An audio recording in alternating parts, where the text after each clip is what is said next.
नमस्कार, 4 PM महाराष्ट्र में आप सभी का स्वागत है और मैं हूं आपके साथ आकांक्षा यादव। दोस्तों, महाराष्ट्र में भाजपा राज में जो हो जाए वही कम है।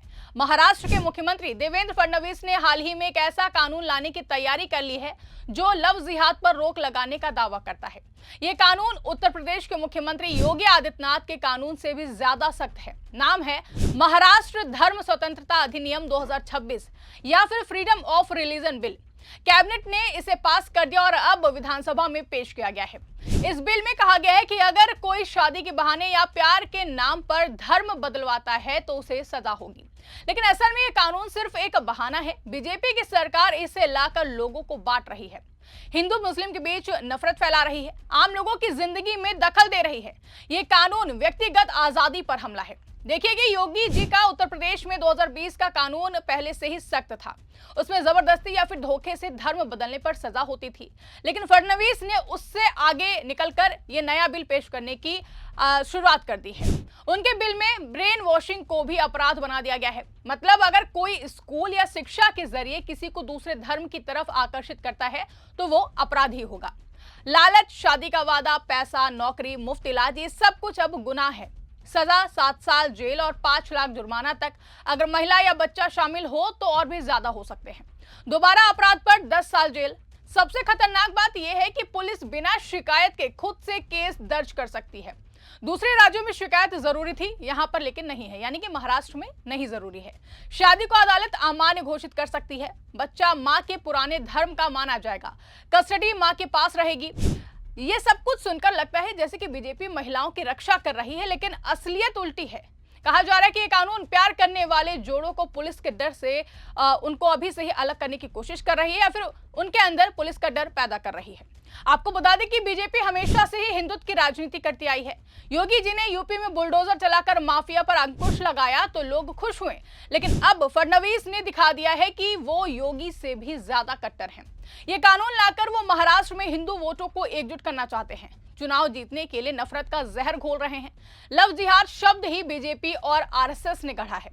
असल में कोई संगठित साजिश नहीं है। कुछ इंसान प्यार करते हैं, शादी करते हैं, धर्म बदलते हैं, लेकिन बीजेपी इसे जिहाद बता रही है। जैसे कि मुस्लिम लड़के हिंदू लड़कियों को फंसाते हैं, लेकिन आंकड़े कहां हैं? महाराष्ट्र में कितने ऐसे केस हैं जो साबित हुए हैं? आज सत्ता की आंखों में आंख डालकर पत्रकारिता करना मुश्किल हो गया है। हम पर मुकदमों से लेकर चैनल को बंद करने का दबाव बनाया जा रहा है। मुश्किल दौर है, लेकिन हम हार नहीं मानेंगे। इसीलिए 4 PM को ज्यादा से ज्यादा ज्वाइन करें और स्वतंत्र पत्रकारिता को जिंदा रखने के लिए जितना हो सके हमारा आर्थिक सहयोग करें। उम्मीद है कि आपके सपोर्ट से ये जंग भी हम जीत जाएंगे। सरकार कहती है लाखों शिकायतें आई हैं, लेकिन ज्यादातर आरोप बिना सबूत के हैं। ये कानून मुस्लिम युवकों को निशाना बनाएगा। हिंदू लड़की से प्यार करने वाला मुस्लिम लड़का डर के मारे शादी ही नहीं कर पाएगा। पुलिस उसे पकड़ लेगी, पूछताछ करेगी, परिवार वाले शिकायत कर देंगे। ये तो प्रेम पर पाबंदी हो गई।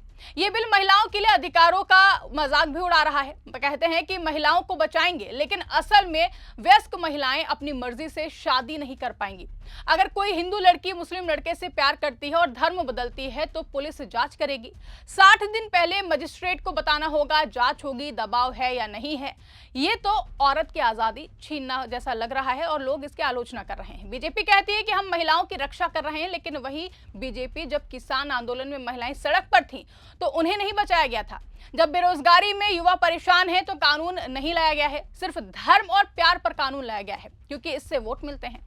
सीएम फडणवीस ने कहा कि सुप्रीम कोर्ट ने भी लव जिहाद की सच्चाई बताई है, लेकिन सुप्रीम कोर्ट ने सिर्फ कुछ केसों पर टिप्पणी की है। पूरे कानून को मंजूरी नहीं दी गई है। कई हाईकोर्ट ने ऐसे कानूनों पर रोक भी लगाई है। गुजरात और मध्य प्रदेश में भी विवाद हुआ है, फिर भी बीजेपी जिद पर अड़ी है। महाराष्ट्र में पहले से ही शांति थी। मुंबई, पुणे जैसे शहरों में हिंदू मुस्लिम साथ रहते हैं, शादियां होती हैं, लेकिन अब ये कानून आएगा तो तनाव बढ़ेगा। मुस्लिम समुदाय डरेगा, हिंदू परिवार भी बेटियों पर नजर रखेंगे, प्रेम विवाह कम होंगे, युवा पीढ़ी प्रभावित होगी। बीजेपी की ये राजनीति देश को बांट रही है। सीएम योगी ने यूपी में लागू किया तो वहां मुस्लिम युवक जेलों में गए हैं, कई निर्दोष भी फंसे हैं। अब सीएम फडणवीस महाराष्ट्र को वैसा ही बनाना चाहते हैं। वो कट्टरपंथी छवि बना रहे हैं ताकि राष्ट्रीय स्तर पर चमकते रहें, लेकिन इससे महाराष्ट्र की प्रगति रुकेगी। उद्योग, व्यापार, पर्यटन सब कुछ प्रभावित होंगे। लोग डरेंगे। विदेशी निवेशक तो सोचेंगे कि यहाँ धार्मिक आजादी नहीं है। विपक्ष इस कानून का विरोध कर रहा है। शिवसेना, उद्धव गुट, कांग्रेस, एनसीपी बीजेपी सब कह रहे हैं कि ये व्यक्तिगत स्वतंत्रता पर हमला है। सामाजिक संगठन बोल रहे हैं कि ये महिलाओं के अधिकारों के खिलाफ है। अदालत में चुनौती जरूरी होगी। सुप्रीम कोर्ट पहले से ही कई राज्यों के ऐसे कानून देख रहा है, लेकिन बीजेपी को फर्क नहीं पड़ता है। वो जानते हैं कि कोर्ट में सालों लगेंगे, तब तक वोट मिल जाएंगे। ये कानून लाकर बीजेपी हिंदू समाज में डर फैला रही है। कह रही है कि मुस्लिम खतरा है, लेकिन असल खतरा बेरोजगारी, महंगाई, किसान संकट है। सीएम फडणवीस सरकार इन पर ध्यान नहीं दे रही है, सिर्फ लव जिहाद पर फोकस कर रही है, क्योंकि ये आसान तरीका है सत्ता बचाने का। सोचिए एक आम परिवार के बारे में। हिंदू लड़की मुस्लिम लड़के से प्यार करती है, दोनों वयस्क हैं, शादी करते हैं, लेकिन अब पुलिस आएगी, जांच करेगी। अगर लड़की कहे कि मैंने अपनी मर्जी से बदला है, तो भी परिवार शिकायत कर दे तो केस बनेगा। लड़के को 7 साल जेल होगी, शादी टूट जाएगी। बच्चा अगर हो तो मां के पुराने धर्म में उसको माना जाएगा। ये तो परिवार तोड़ने वाला कानून लगता है। बीजेपी कहती है कि हम हिंदू संस्कृति बचाएंगे, लेकिन संस्कृति में प्रेम था, विवाह था, जबरदस्ती नहीं। ये कानून तो प्रेम को अपराध बना रहा है। मुस्लिम लड़के अब हिंदू लड़कियों से दूर रहेंगे, हिंदू लड़कियां भी डरेंगी, इंटरफेथ मैरिज कम होंगी। लेकिन दुनिया बदल रही है, युवा धर्म से ऊपर प्यार देखते हैं। बीजेपी पुराने जमाने की सोच लोगों पर थोप रही है। ये बिल ब्रेन वॉशिंग पर भी हमला कर रहा है। मतलब अगर कोई मुस्लिम स्कूल या कॉलेज में पढ़ाता है और हिंदू छात्र को अच्छा लगता है, तो फिर क्या होगा? शिक्षा को अपराध मान लिया है। ये तो शिक्षा पर पाबंदी हो गई ना। गरीबों को मदद करने वाले संगठन डरेंगे। अगर कोई मुस्लिम संस्था हिंदू लड़की को पढ़ाए या फिर नौकरी दे, तो लालच का आरोप लगेगा। बीजेपी मुसलमानों को टारगेट कर रही है, उनके संगठनों पर कार्रवाई होगी, पंजीकरण रद्द होगा। ये तो अल्पसंख्यक दमन है। संविधान में धार्मिक स्वतंत्रता है, लेकिन बीजेपी उसे बदल रही है। फडणवीस ने कहा कि मांग आई है सभी की तरफ से, लेकिन मांग किसकी आई है? सवाल उठ रहा है कि क्या ये मांग आरएसएस और हिंदू संगठनों की ओर से आई है?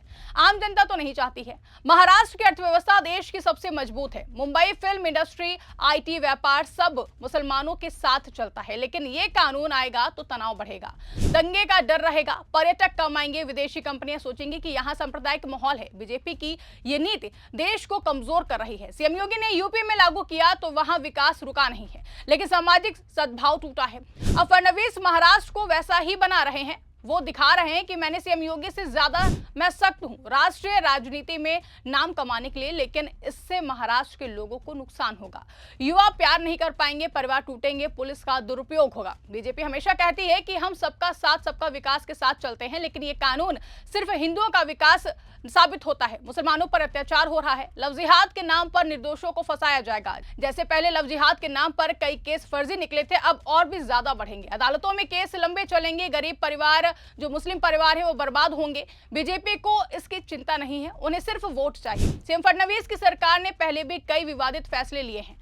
अब ये नया हथियार है, लेकिन लोग समझ रहे हैं कि सोशल मीडिया पर लोग इसका विरोध भी कर रहे हैं। विपक्ष एकजुट हो रहा है। ये कानून पास भी हो गया तो कोर्ट रोकेगा, क्योंकि संविधान की भावना के कानून खिलाफ है। आखिर में बस यही कहना है कि बीजेपी की ये कट्टर राजनीति देश के लिए खतरा है। सीएम फडणवीस ने सीएम योगी को भी पीछे छोड़ दिया है, लेकिन इससे हिंदू समाज मजबूत नहीं होगा, उल्टा बटेगा, प्यार टूटेगा, आजादी कम होगी। महाराष्ट्र जैसे राज्य में जहां विविधता है, ये कानून सूट नहीं करता है। बीजेपी को चाहिए कि विकास पर फोकस करे, बेरोजगारी घटाए, किसानों को मदद करे उनकी, लेकिन वो नफरत पर चल रही है। ये कानून लाकर वो साबित कर रहे हैं कि उनकी प्राथमिकता धर्म है, लोगों की खुशी नहीं।